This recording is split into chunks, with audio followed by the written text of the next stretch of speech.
क्रिस्त में अति प्रिय सिस्टर्स एवं बच्चों, हम इन दिनों संत योहन के सुसमाचार से सुनते आ रहे हैं और प्रभु यीशु इस मंदिर में यरूशलेम में हैं और उन लोग से वार्तालाप करते आ रहे हैं और अपना शिक्षा भी देते आ रहे हैं। लेकिन शिक्षा को सुनते हुए अक्सर उन लोग संसार के रूप में ही लोग सोचने लगते हैं। प्रभु यीशु कोई शिक्षा देते हैं, जैसे आज का पाठ में अध्याय 8:51 में प्रभु यीशु कहते हैं, मैं तुम लोगों से कहा देता हूं, यदि कोई मेरा शिक्षा पर चलेगा तो वह कभी नहीं मरेगा, बताते हैं।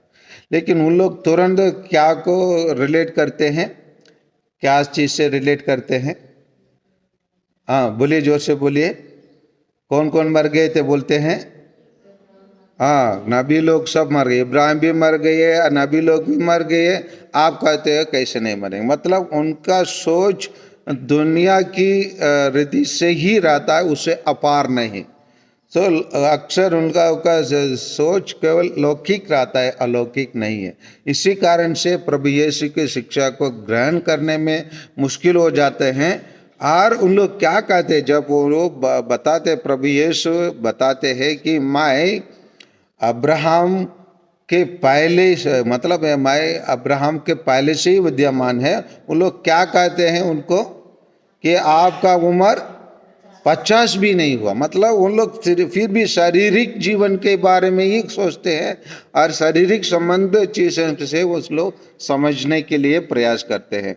प्रभु यीशु उनके समक्ष बहुत बड़ा चीज, दुनिया के अंत के बाद होने वाला जीवन के बारे में और अनंत जीवन के बारे में, आध्यात्मिक जीवन के बारे में वो बताते जा रहे हैं। उन लोग बिल्कुल एक बूंद भी उन लोग समझने के लिए तैयार नहीं है, समझने की शक्ति नहीं है। और इसीलिए उन लोग क्या करना चाहते थे? उनकी बातों को, प्रभु यीशु की बातों को सुनकर उन लोग क्या करना चाहते हैं? उन्हें पत्थर से मार डालना चाहते हैं, क्योंकि उन लोग प्रभु यीशु के शिक्षा को पूर्ण रूप से समझ नहीं पाए। शायद हो सकता है जैसे हम ये एक मटका का हम कितना भी उल्टा रखकर ऊपर कितना भी पानी डालें, पानी भर सकता है क्या मटका के अंदर? सब बहा के बाहर चले जाएगा।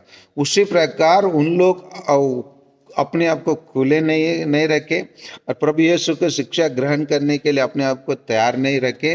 और इसी कारण वंश उन लोग अक्सर प्रभु यीशु की बातों को नकारात्मक रूप में ही समझे और नकारात्मक नतीजा ही निकालें और आखिरी में उसको पत्थर से भी मार डालने के लिए भी प्रयास करते हैं। और प्रभु यीशु की शिक्षा के समझने के लिए क्यों प्रभु यीशु बताए, पूछ सकते थे, अरे भाई आप तो बता रहे जो मेरा शिक्षा के सुनेगा वो चलेगा, कभी नहीं मरेगा, कृपया उसको कम को समझाइए, बोल सकते थे, पूछ सकते थे।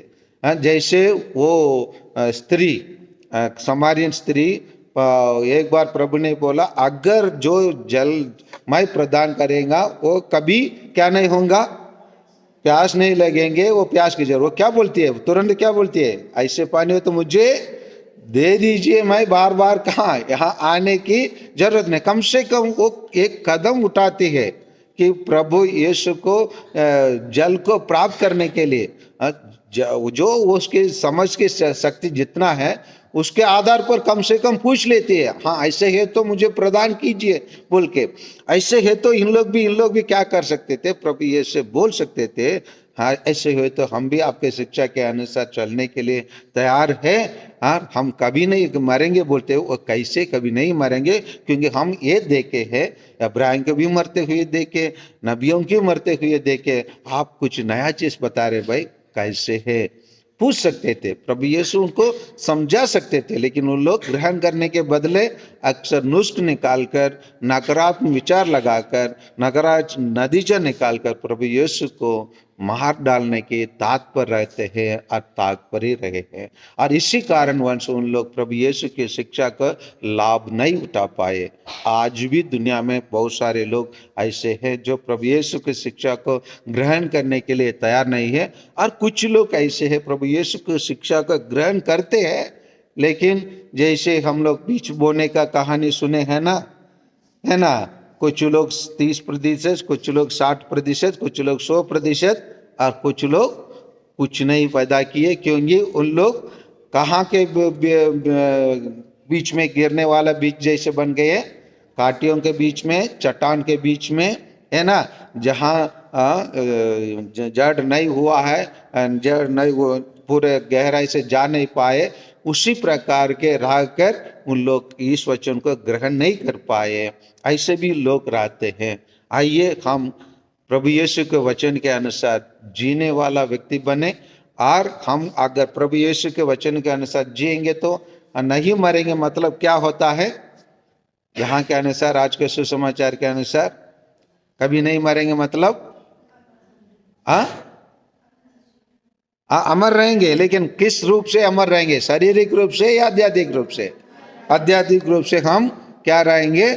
अमर रहेंगे। इसीलिए प्रभु यीशु की शिक्षा को हम पूर्ण रूप से समझने के लिए प्रयास करें, ना हम वही यहूदी जो प्रभु यीशु की शिक्षा का ग्रहण किए उन लोग जैसे नहीं रहे, ना वो लोग जो लोग ग्रहण किए लेकिन चट्टान में पड़े हुए और कांटियों के बीच में पड़े हुए बीच जैसे ना रहे, परंतु पूर्ण रूप से जिस प्रकार माता मरियम और प्रेरित लोग प्रभु यीशु के वचन को पूर्ण रूप से ग्रहण करके जीवन बिताए, उसी प्रकार हम लोग भी जीवन बिताने के लिए प्रयास करें।